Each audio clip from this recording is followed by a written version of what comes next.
মানুষ বড়ই স্বার্থপর রে, বড়ই স্বার্থপর। বুকের মাঝে জায়গা দিলে যতন কইরা ভাঙ্গে রে অন্তর।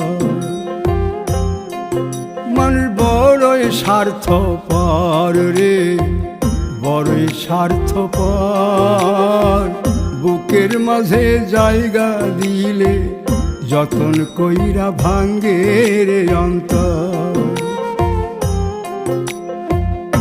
অচিনা এক জংলা পাখি যতন কইরা বুকে রাখছি, বুকের পাজর ভাঙ্গা সে যে সাজায় অন্যের ঘর রে, সাজায় অন্যের ঘর। মানুষ বড়ই স্বার্থপর রে, বড়ই স্বার্থপর। বুকের